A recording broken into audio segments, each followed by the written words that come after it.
మన ప్రభువును రక్షకుడైన యేసుక్రీస్తు నామములో ఆధ్యాత్మిక స్నేహ వృక్షము నుండి అందరికీ హృదయపూర్వకమైన వందనములండి. దేవుని పరిశుద్ధ గ్రంథము నుండి ఆదికాండము 4వ అధ్యాయం 1వ వచనము. ఆదాము తన భార్య అయిన హవ్వను కూడినప్పుడు ఆమె గర్భవతి అయి కయ్యేనును కని యెహోవా దయ వలన నేనొక మనుష్యుని సంపాదించుకొన్ననెను. దేవునికి మహిమ కలుగును గాక.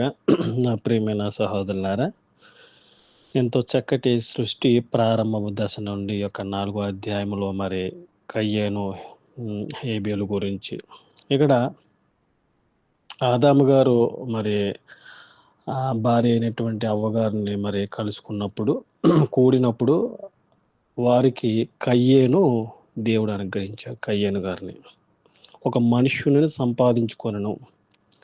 ఆదాము అవ్వల మొదటి సంతానం కయ్యేను. జననాన్ని యొక్క అవ్వ దేవుని యొక్క కృపను గుర్తించడాన్ని తెలియజేస్తుంది ఈ యొక్క వచనంలో. నా ప్రియమైన సహోదరులారా, దేవుడు వాగ్దానం చేసిన రక్షకుడు కయ్యేను రూపంలో వచ్చాడని హవ్వ యెహోవా సహాయంతో మనుష్యుని సంపాదించుకొనెను అని సంతోషిస్తుంది. సృష్టి తర్వాత మానవుడు భూమిపై దేవుని దయతో ఈ యొక్క జనాభాను మరి చూస్తున్నాం మనం.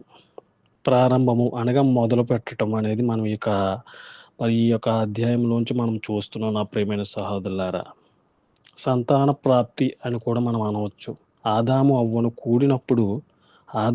అవ్వగారిని కూడినప్పుడు ఆమె గర్భవతి అయి కయ్యేనును మరి కన్నట్లుగా జన్మనిచ్చింది. కయ్యేను గారికి ఆదాము గారు, అవ్వగారు.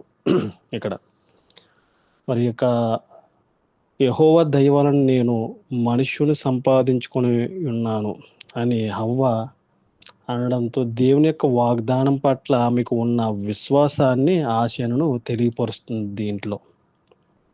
కయ్యేను అంటే మరి నేను సంపాదించాను.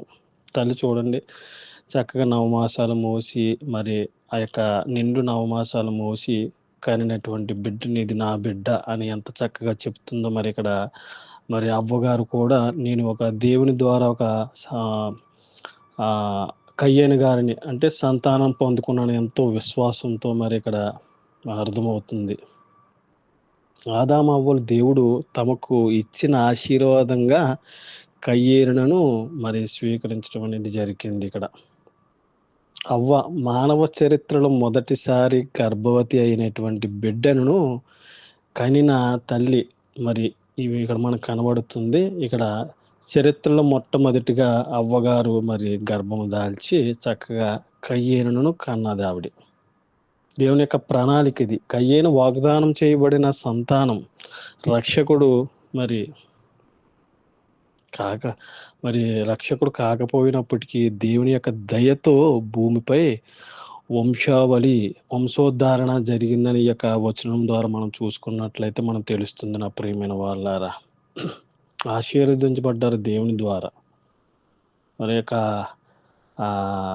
1, 2, 3 అధ్యాయాల్లో మనం చూసుకున్న విధానముగా ఇది ఒక 4వ అధ్యాయంలో మరి ఎంతో చక్కటి మరి దేవుడు వారిని ఆశీర్వదించి ఆదాము గారిని అవ్వని చక్కగా కయ్యేను మరి సంతానముగా దేవుడు అనుగ్రహించాడు. ఇక్కడ కయ్యేను, హేబెలు మరి ఇంకా మనం చూసుకున్నట్లయితే మరి వారి దాని గురించి బలి అర్పణల గురించి కూడా మరి ఎంతగానో మనము ముందర వచనాల్లో మనం చూసుకోగలుగుతాము.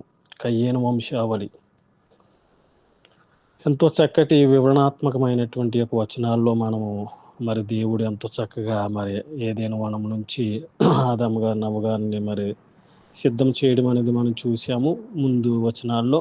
అదేవిధంగా ఇక్కడ ఎప్పుడైతే మరి ఆదాము గారి యొక్క భార్యను మరి అవ్వగారిని కలిసినప్పుడు గర్భవతి అయ్యను. మరి ఈ సమయంలో ఎవరైతే మరి గర్భం గురించి ఎంతో బాధపడుతూ ఉంటారు. దేవుడు ప్రతి ఒక్క సమయంలో ప్రతి ఒక్కరికి కూడా ఆ యొక్క గర్భాన్ని ఆశీర్వదిస్తాడు కూడా. దేవుని మీద విశ్వాసం ఉంచాలి. అనేక మరి గర్భం దాల్చి కయ్యేనును జన్మనిచ్చింది ఆవిడ. నేను ఒక మనుషుని సంపాదించుకుని ఎంతో చక్కగా ఈ రోజుల్లో ఎంతోమంది మరి దేవుడిచ్చినటువంటి బిడ్డలను మరి కాచి కాపాడుకుంటూ దేవుని యొక్క శిక్షణలో మరి ముందుకు వెళ్ళాలని. ఎందుకంటే ఇక్కడ అవ్వ మరి చేసినటువంటి పాపము ద్వారా దేవుడు మరలా మరి వారిని ప్రేమించి సంతానాన్ని అనుగ్రహించినట్లు మనకు కనబడుతుంది. ఈ యొక్క వాక్యం ఉన్నటువంటి ప్రతి ఒక్కరు కూడా దేవుడు దీవించి ఆశీర్వదించును గాక. Thank you lord. God bless you.